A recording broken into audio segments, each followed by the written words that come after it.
Welcome back, everyone. I hope you can hear me as well. So our next speaker is Nick Smith. Nick is an urban designer and a real estate expert. After having a successful career in UK, he moved to Oman in 2006, where he was the CEO of a mega tourism project, the Wave Muscat. As a business consultant, his career now spans the UK and the Middle East, helping to promote and optimize projects in a sustainable and socially responsible way. He's the past president and currently the executive officer of the International Construction Project Management Association. Today, he will be speaking about the benefits of alliance methods and using innovation to drive quality. So, ladies and gentlemen, please welcome Nick Smith. Nick, the stage is yours. Thank you very much. And I'll share the screen for you. Thanks. I hope everyone can hear me and see me in all my gloriousness in Spain. It's very sunny here today, but very cold. So let's just get the screen up.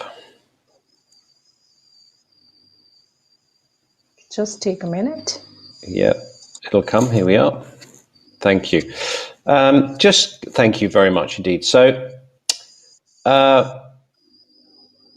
good morning to those in Europe, and good afternoon and good evening to those further east.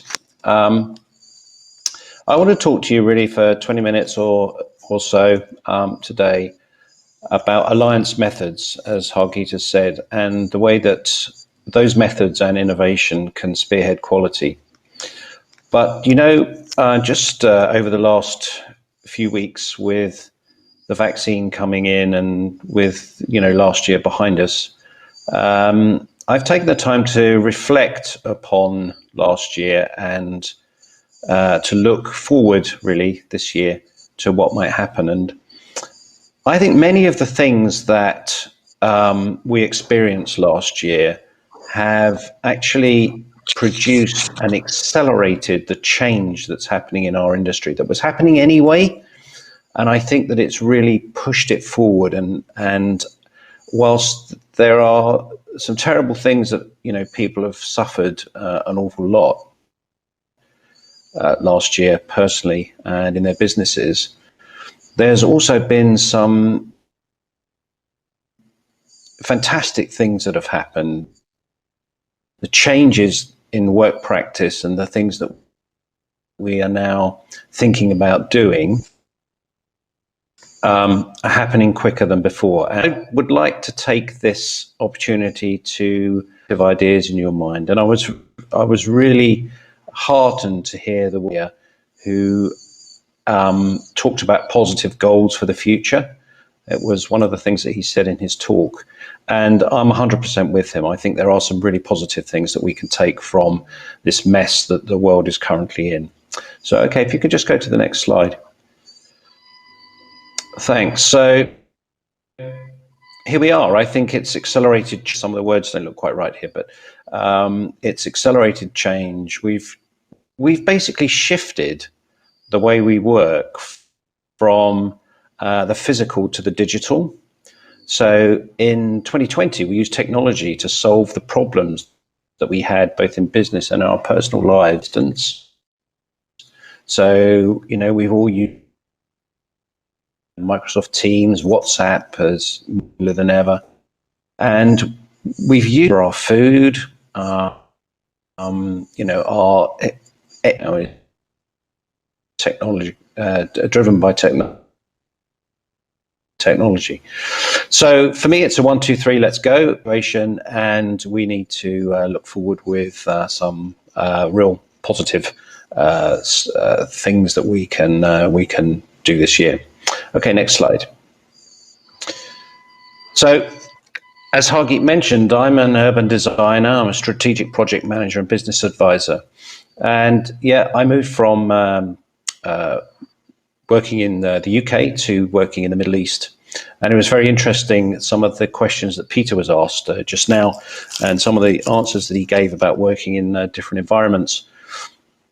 So I decided last year, with a bit of time that I had, to write a book, which is about my time in Oman and running a mega project.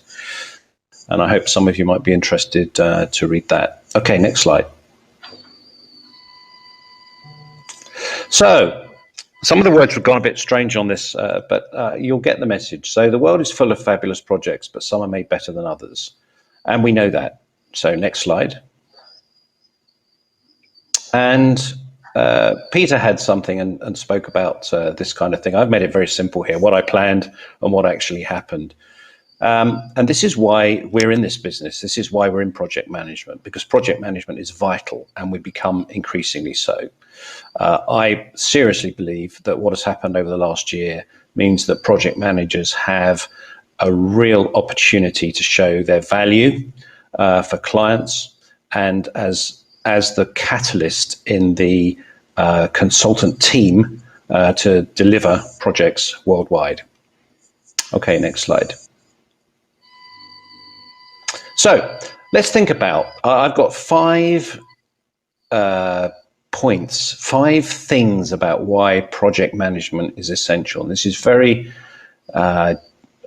general. They're very general points, but they're very, very important. So the first one is, firstly, project management helps to prioritize tasks. Okay, we know that. Next slide. And this is possibly the most important slide. Project management is essential because it creates a bridge between functions. So here we have some graphics here of people creating bridges, and we all know what happens when the bridges don't work.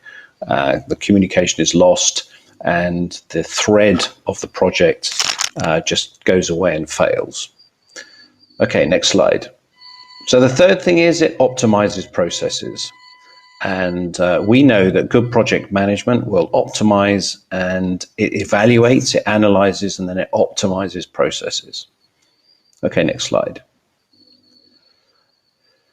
And it's essential because it creates and tracks open communication. Communication and collaboration, again, was in a big part of Peter's talk. And I too believe that that is a very fundamental part of project management going forward. And the last slide, the next slide. And it reduces response times. So we can help to deliver projects on time and resolve problems, but not just problems, also see opportunities. And there's nothing quite like going out on a site and looking at something and saying, actually, you know, if we did that, that would be a whole lot better. That would really reduce the response time and get that opportunity grasped. Okay, next slide. So, has COVID-19 changed project management forever? I believe so. I think times have changed, and it's to our advantage. Next slide. And for project managers, I think we will become the catalyst for success. We can work together, embracing innovation. For all of those group of professions have such a big opportunity. But it's not just an opportunity. We have a responsibility to future generations to work better together and to make sure that everything that we build and use and operate in our wonderful environment that's around us is sustainable for those who come after us. Okay, next slide. Actually, just skip one back. I think that this is where I want to talk about Japan. I've got a video link here. Some very kind members of our association who I met in South Korea a couple of years ago have sent me a video link, which I'd like to play now. My name is Yutaka Kishida. I'm from construction project management company called Meiho Facility Works in Japan. We are honored to have received 2 awards in a row, and would like to say thank you to Ms. Christina Stoltz and Mr. Nick Smith, the current and past president of ICPMA. The founder and chairman of our company, Akira Sakata, conveys his gratitude for this wonderful opportunity. I quote his strong statement that project management is all about the process of reaching the goal, and this is achieved by a client-oriented alliance spirit and innovative technology with scientific project management approach. The Grand Japan received 2019 Alliance Full Award by ICPMA, and this year we received IQ Distinction Award for use of self-developed man-hour system in a project. I was a member of the Legoland project team and would like to give you a short presentation. Legoland Japan is a Lego brick themed park and the first Legoland in Japan and 8th in worldwide. The project owner is Legoland Japan and owner's PM is Marlin Entertainments, a British company developing and operating theme parks in over 110 locations in 24 countries. We were appointed as a local project manager and supported the client throughout the development over 4 years. An attraction design requires intense design integration of building, ride, theming, show, and landscape. Therefore, everyone's collaboration is absolutely essential to build a park. As such, our focus was on a mutual and collaborative management. This is the project organization. Meiho joined the client's PM team to support and coordinate over 40 companies individually contracted. We organized 4 teams to generate strategic collaboration with owner's PM. The core team played the role of a communication bridge among stakeholders. The team consists of bilingual PMs experienced in theme park development. The tech team provided technical advice, conducted cost assessment, and design reviews. The site monitoring team supervised design builders' construction supervision work, checking quality and safety in concealed parts of the buildings.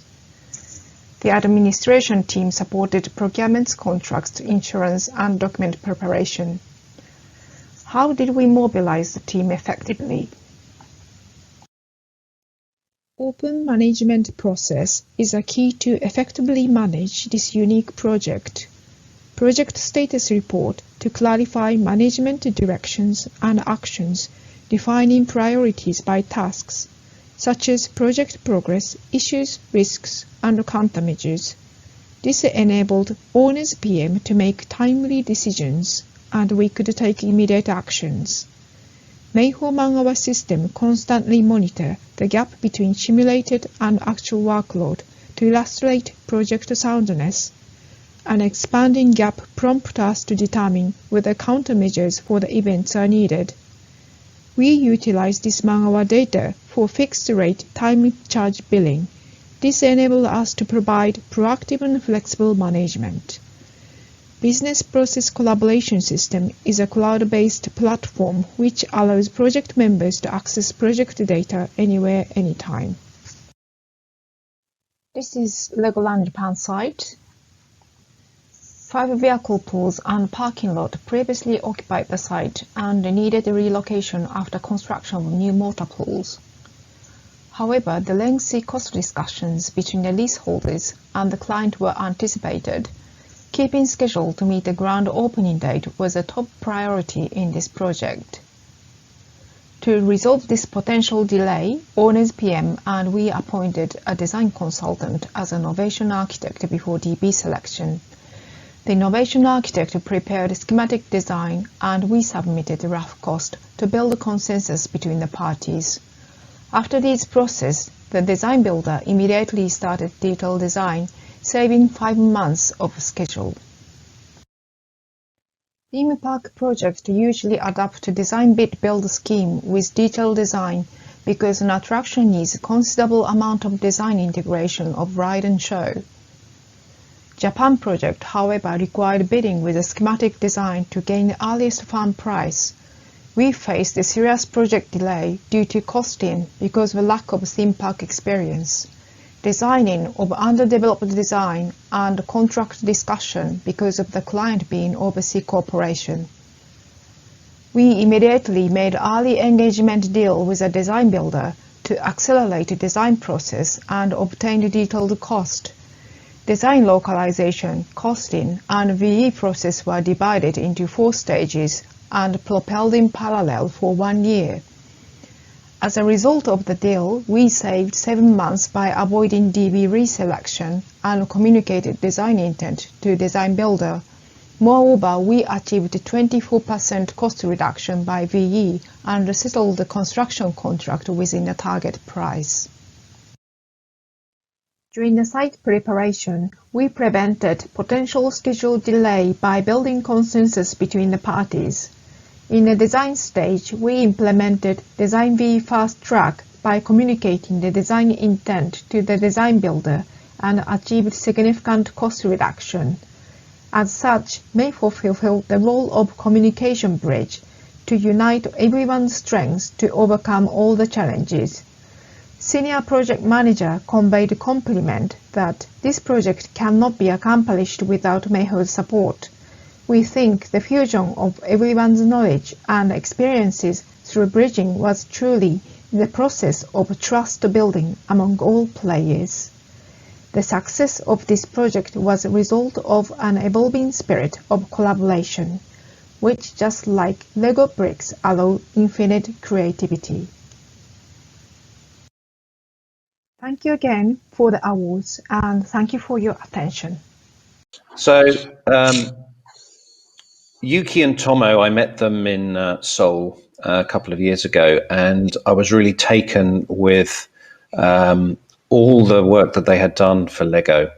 As most of you will know, Lego is one of the most successful companies in the world, and they employ some of the best consultants. And Mayho brought all of those consultants together, saved time and money, as you saw, and produced something that has never been built in Japan before. And the spirit of alliance that they showed was exemplary, and is exactly something that ICPMA stands for. But not only that, they used innovation and new techniques to fine-tune everything that was done and to produce something that is a seriously world-class project. So typically Japanese, they're very humble about their achievements, but quite honestly, it is just a world-class project which deserves the applause of all of us involved in project management and producing wonderful buildings and places for people to enjoy around the world. So, as Yuki said, they won 2 awards over the last 2 years of our awards, and we celebrate their success with them. Okay, I'd like to just move on to the next slide and just talk to you a little bit about a much smaller project that I was involved in. And in this particular instance, the alliance was slightly different in that the school that was my client, and if you look at the very top picture, that's the school in around about 1980. And for the following 20 years, basically, incrementally, the school was expanded and extended, and in a desert area in Oman. And basically, houses were built around it, and it became a neighborhood. And at the beginning, about 10 years ago, the school decided that it wanted to have a new master plan and make all its facilities up to date. But it couldn't close. So the alliance here was actually between all of the consultants, of course, but also the parents, the students, and the teachers, because the school had to be live the whole time. We could not close the school. There was nowhere else for them to go. And clearly teaching had to continue because there were exams to be done, and the kids needed to move on to university and wherever they were going in their lives. The budget was around $50 million. And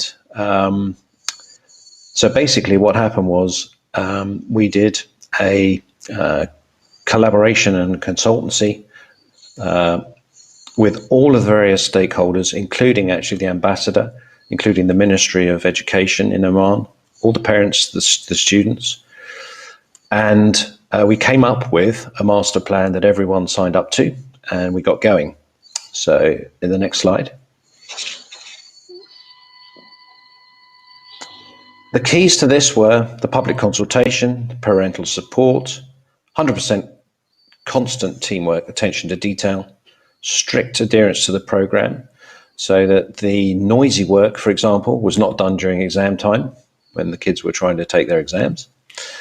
And the personnel were based on site. And actually my partner and I, who were project managing this, one of us was there every single day for 365 days, including all the holidays, to make sure that the kids were safe and the school could carry on. But there's some things here that are very interesting because there was an attention to detail.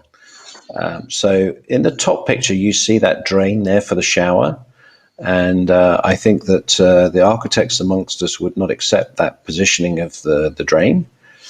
It was not central to the shower unit. So there we are having a site meeting. And you can see below, there's 8 people in that meeting there. And what we're actually doing is measuring the height of the mirror that goes in the toilets for the students.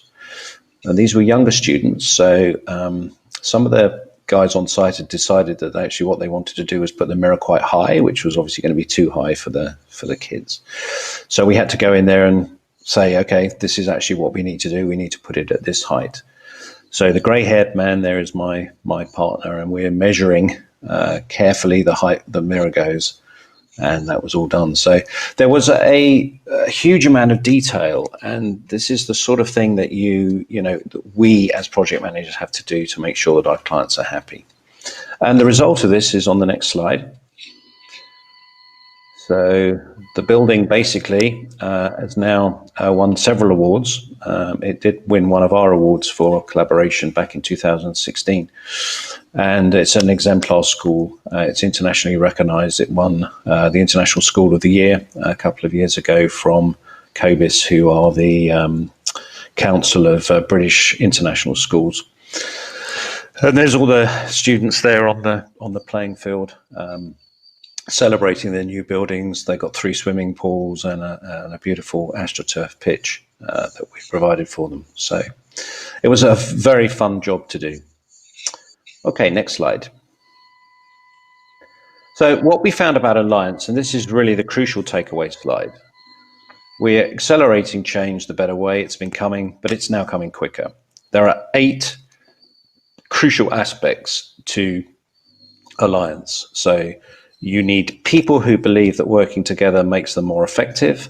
You need modern techniques and processes. You need clear, fair, and concise words in your contracts. You need competitive costs, but bearing in mind everyone needs to make some money out of this, otherwise problems will come. You need quality as your ultimate goal. You need a life cycle and sustainable projects from the start to finish. You need appropriate target time dates, and challenges have to be resolved together. So these are the 8 things that ICPMA has as its core message in terms of working in Alliance. Okay, next slide. But innovation also drives quality and the need to embrace new technologies and clever ideas. So I've got an example here that I'd just like to run you through, which is not one of my projects. It's a project in Germany. So next slide, please.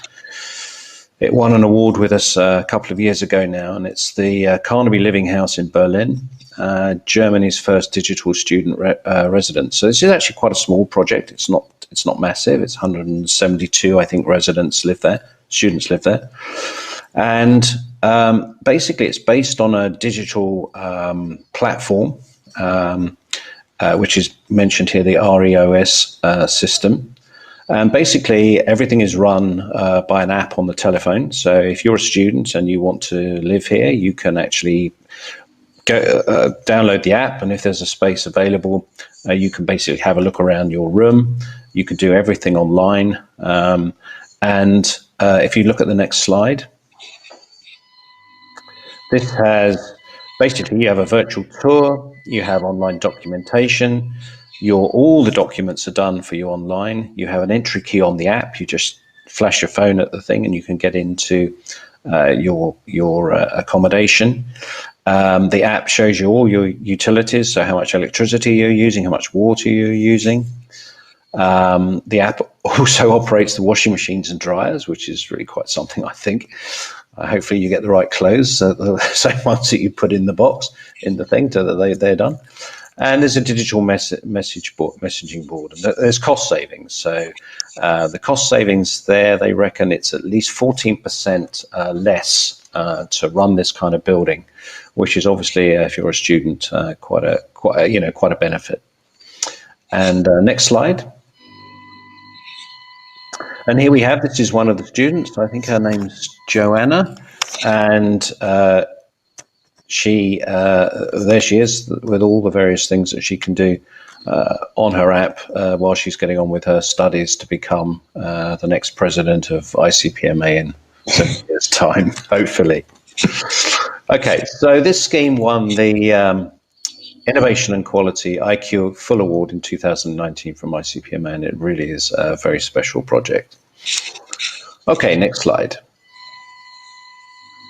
So basically, we do it together with new technology, sustainability, and efficiency. And next slide. It's gone a bit haywire, that slide. This is something I want to pick up from what Philip was talking about in the first presentation we had today. Does lowest cost equal highest risk? We at ICPMA, and certainly in my experience, lowest cost does equal the highest risk. And for me, it also means that quality is the biggest loser and delays are much more likely. So I think it's one thing that we have discovered from all of the projects that ICPMA have been involved with and as our award winners, that basically those that have driven the costs right down to the bare minimum are very unlikely to be as successful as those who have taken a fairer view on cost and produced a better building or a better place for people to enjoy. Okay, next slide. So just a couple of slides really about, and again, Peter was talking about collaboration an awful lot earlier, so I'm not going to repeat too much of it, but if our ultimate goal is to deliver the correct quality on time at the right price, then the way to do that is to communicate and to do it better. And this African proverb I used a lot when I was in the Middle East with people. And basically, if you want to go fast, go alone. If you want to go far, go together. And I think that's like a mantra for really, everyone in our business should be thinking that way. Okay, next slide, okay, please. And this is a very interesting thing. So I don't know how many of you know, probably a lot of you have realized that the words listen and silent are actually the same letters. And they mean completely different things. It's just very clever. It's a very clever and interesting thing to think about, I think, when you are talking to people. And the little thing on the right-hand side really interests me. So the big circle is what I think, so that's what's in my mind.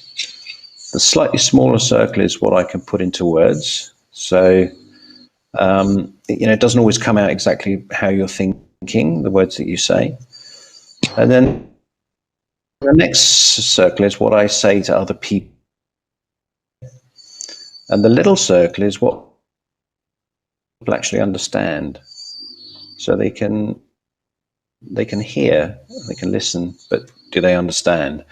And it's not a criticism of those people. It's just a fact of life that we say things and we assume that people are thinking on the same way that we are thinking. And the truth of the matter is that they interpret things a different way. And if you work with Peter, and in fact, many of our members in different environments, there's English people have enough trouble understanding other English people. So, to try make sure and advice and mentoring and coaching across all of the various cultures is a very difficult task, and we have to spend a lot of time with our teams and in team meetings, making sure understand, they feel they have a voice, they can contribute to the production of whatever it is that we are producing as project managers. Okay, next slide, please. So what is ICPMA? For those who don't know what ICPMA, what's our purpose? Next slide, please. Our purpose is basically to promote partnerships in innovation and to improve standards. We don't want the squiggly line. We want the best line that we possibly can to make sure that the things that we produce are sustainable, and we owe it to this wonderful world that we've been lucky enough to enjoy to do the very best that we can. Okay, next slide. So for me, building those essential bridges is the number one thing that we need to do. We need to be the catalyst. We need to be the person who sees the opportunities and resolves the issues. We need to think of the client as someone who's within the team and is not external to the team. And that's a critical thing. So we need to build bridges all the time. And if there's one takeaway from my few words that I've been saying today, it would be to think about building bridges with everyone that you do business with. Okay, next slide.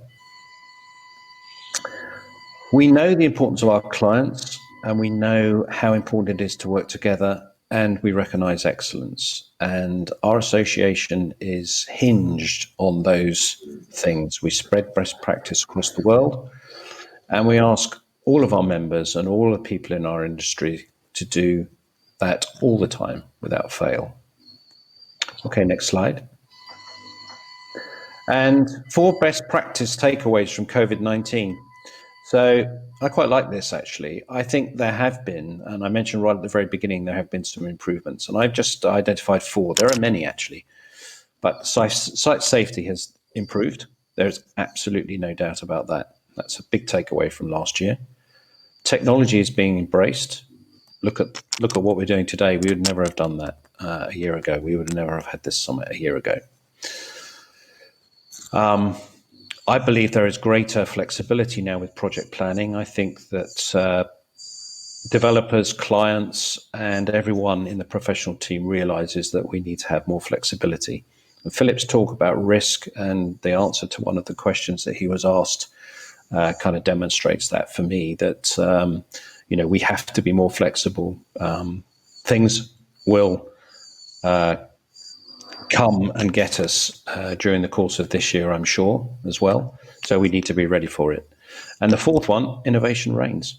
I think those companies and those people that have embraced innovation, if you look at like food delivery now and the way hospitality is trying to work and all of that stuff that's going on in our world, innovation and those companies that have been innovative are really doing quite well, actually. So I know it's close to the heart of several of our members, but I'm a great believer that what has happened with the pandemic has meant that innovation is now at the forefront of everything that we do. Okay, next slide. So our role basically is we believe we have a part to play as ICPMA. We're not for profit, and we like to support young professionals who can join our association free of charge. And we believe that they are the future. They also help me an awful lot with some of the technological things that are slightly beyond me. And I find that the balance that we have between those in the more senior years and the younger people who have come in with their bright knowledge and their wonderful ideas that they have for the future makes us a very dynamic forum. And we definitely have a place in the project management world in society at this time on an international stage. Okay, next slide. So there we are, an international association for professional friends. Let's accelerate this change that's happened. Let's build better, and let's look after our planet. It's really vital that we do that. And I think the last slide's coming up. Oh yeah, this is our awards. So I've mentioned them before. You've seen some of our award winners. I'd encourage all of you, please, to have a look at our website. We like to give awards to projects large and small, those who have used teamwork, basically, and those who have used innovation to create quality, whether that's a better process or whether that's a better building, it doesn't matter. Someone who's had a great idea and put that into practice, they are also very, very able to apply for our awards and stand a good chance of hopefully winning one. Okay, and there's Peter actually there in that slide. There he is at the bottom accepting the award. Okay, and the next slide. And I just wanted to say thank you very much indeed to Build Quotient. ICPMA have strong links with Build Quotient and also with other associations around the world. And it is something that we think that the world is becoming a smaller place. And we want to make sure that our message goes out on the international stage far and wide for the future. So thank you very much indeed for joining the summit and celebrating our global industry. And hope to see you in the Q&A. Thank you so much, Nick, for your wonderful insights. It was really a pleasure to listen to all of your expertise and the projects that you shared with us today. One thing that I found common in your projects or the approach that you have been using is that you took care of all the stakeholders that were involved in the project. So whether it was a school or it was the other mega tourism project, it's very important to identify what our stakeholders are and what are the things that we can do to have a very successful project. So would you like to share with us any of your major incident that's very memorable to you? So, yeah, the collaboration thing, Peter actually explained it very, very well in his talk. So as project managers, so what actually happened to me was I realized partway through the process, particularly with the school, that I really wasn't a project manager. What I actually was a client representative, because the school, there was the teaching staff, there were the kids, there were the parents, and when you put all of those together, they're your client. So there were actually probably, the school's got 1,000 people and it's got 200 staff. Each of those kids has got 2 parents probably. So there's probably 1,500 people, 2,000 people that I basically was representing to make sure that the school remained open. And when you go home and you lie in your bed and you think, my God, I've got all of this, responsibility here. Because there was no one that was more important than the other, and so there were the 16-year-olds who were taking their GCSEs, and then there were the 2-year-olds and 3-year-olds who were coming to kindergarten at the school, and all of them had to be looked after safely. So you kind of have to write it all down. You have to say, right, these are all the people that I'm, representing. How can I make sure that the contractor does his piling when the exams are not on and when the little kids are, running around on the school? And actually, you just bring everyone together and you explain it all to them. You say, look at all these people that I'm representing here. I need you to understand that you are part of this team, and I really don't want any accidents. But moreover, I want the kids to feel happy when they're coming to school and still enjoying their experience. And I want their parents to know that they're going to be safe, that they're not going to fall down a hole that somebody's just dug with a JCB. So for me, this is another really big step for project managers. And I think that the client, thinking of yourself as a client representative is often a very good way to think about how you can do the very best and how you become basically the team leader. And whilst everyone has a part in that, of course, somebody does need to lead it and to give direction. And I mentioned very briefly, but it was honestly true. We were there, David and I were there every single day. We were on site every single day. Now, I know that's quite hard to do now in today's environment, but there was nothing like that. And the the mental reward for producing a world-class building at the end of the day, it's just extraordinary. When you actually finish it, the ambassador comes and cuts the rope, and the whole thing's in the newspaper and everything. It wins awards. It's just brilliant. It's brilliant for the whole team. There you go. Thank you, Nick. Just another question. If the project were to be built this time, in the event of Corona pandemic, what would you have done differently? Because the physical presence wouldn't be able to happen. Yeah. I know. So I still do some work for that school, actually. And what's very interesting is they're on a split week. So half of they have 1,100 students now. So 550 go in week one, and the other 550 are learning from home, and then it swaps the next week. I'm not actually sure how we could do that now. I think, I think it could be done. I think that those buildings that were upgraded around the peripheries of the site, where you can hoard off certain areas, that could be done.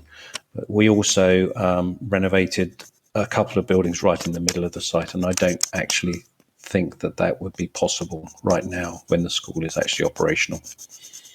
I wouldn't feel comfortable about doing that in the current climate. I think here is something to learn, that we have to be prepared for such circumstances, because this was one pandemic, there might be something other happening. So this is the best time for us to take the opportunity and be open and talk about these issues. So we also have some questions from Christina Stolz. She would like to ask you, how much would you say a project manager or client representative is a project manager versus a people manager? I think it's a wonderful question. Yeah, it is. Well, it's both. Actually, I can answer that question because in the school example, basically the project managers was myself and my partner, David. David was effectively the project manager and ran all the building side. It was him that was drawing the line for the mirror and looking at the thing in the shower. And I was really the people manager. So there were two roles, and that's how we did it. David's expertise is much more technical than mine, but I used to run the meetings and talk to the parents and talk to the teaching staff and the senior kids, to make sure that everyone understood what was going on. So, for example, we all got together in the sports hall. All the stakeholders got together in the sports hall, and the headmaster and myself gave a presentation about how it was going to work and opening the channels of communication so that if there were issues, they could get in touch with us. We had a special email, WhatsApp group, and that kind of thing. It went very well. I have to be honest. Yeah, we had some issues. We had some things to deal with, but we also found some great ways to fix stuff. And we had some opportunities as well that we took and produced something that was just extraordinary at the right price. So it's a big success for us. We enjoyed it. So we have a follow-up question from Brian. He's asking, to add to Christina's question, how do we strike the balance between project, process, and people? Is there a mantra here? Balance. How do we strike a balance? I mean, ultimately, you can spend too much time discussing things, perhaps, and not getting on quickly enough on site. So I actually think a busy site is a good site. I think it's a safer site. I think that, so I knew a hotel manager once, and he said to me, my hotel works the best when we're full. Everyone knows what they're supposed to be doing. Everyone's busy. We're all trained. We're enjoying it. We're having fun. We're doing it. He said it's worse when it's empty, when there's hardly anybody there. Everyone's lazy. It says, I can do that tomorrow. I can do that tomorrow. And I think a building site is a little bit like that. I think, what I don't like to see is it not planned and not safe. That's awful. Anybody can walk onto a building site and see something that's not safe. But I think basically we need to drive our projects, make sure that something good is being done every day, that programs are on time. Fundamentally, though, you do have to manage your people, and therefore One of my concerns with the digital world is that people may not go out on site as much as they should be. And I think that, yes, we can do a lot with cameras and that kind of thing, but there's nothing quite like going out, feeling the site, smelling the site, and talking to the guys that are actually doing it. So for me, it's mostly about people. I think you're right, Nick. It's more about the physical presence that we will miss having at the site. And it's quite hard. I wouldn't say hard, but I think some way it's not very efficient to do the site management or to build up a relationship virtually. Although we are doing it today, but I think it depends on, what kind of purpose are we trying to achieve with that. So sometimes on site, we see that we have to build a different kind of relationship with the site supervisor. That's quite different with the relationship we have with the consultants. So this kind of balance would be some kind of challenge that we'll have to figure it out somehow. Yeah. So before we end the session, we just have a small question from, I can't pronounce the name. I would say JM. I'm really sorry. Yes, I can see I don't want to, can you? I think I can see it, yeah. Okay. How do you fix a problem that were done due to your wrong decision call? Okay, so I think really what we're saying here is, yes, things do go wrong, and sometimes the wrong decisions are made. And so, this is a little bit like maybe the football manager who picks the wrong team. So he puts a substitute on at half time to try and turn it around. So the first thing to do is to admit that it was a problem. And actually, I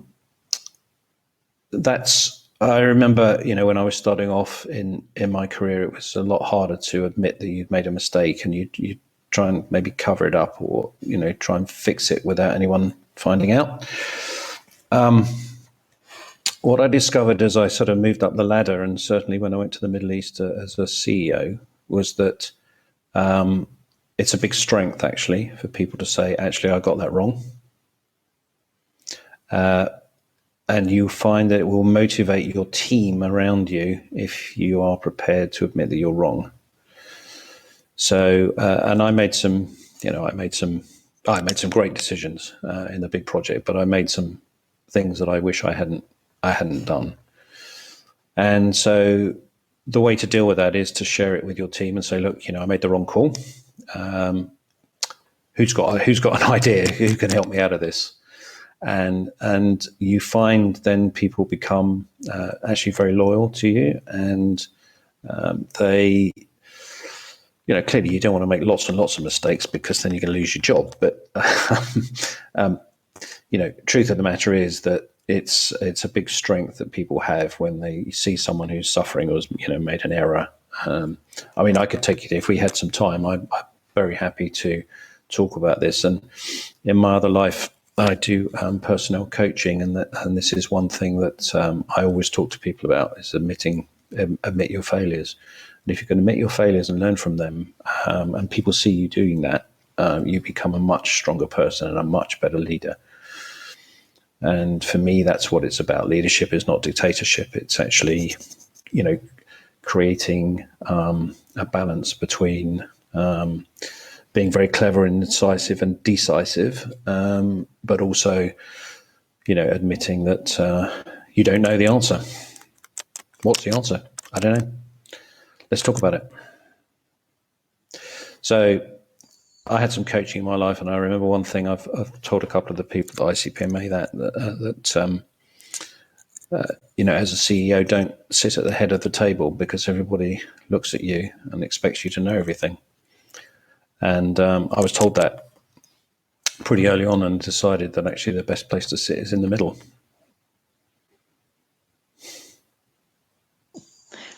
That's a great one, actually. There you go. Yeah, that's a great one.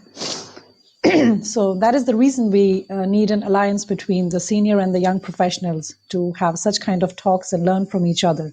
Because I think in today's world, there is so much to learn from the senior professionals who have so much experience, and not only on the field, but also in their day-to-day lives. And there is so much to learn from them. And maybe we, the young ones, can come up with some new ideas and some new questions that we would like to have answers to, so that we can have a very successful and promising construction as we go down the ladder. So thank you very much, Nick, for a wonderful conversation. And we'll see you soon in the open round.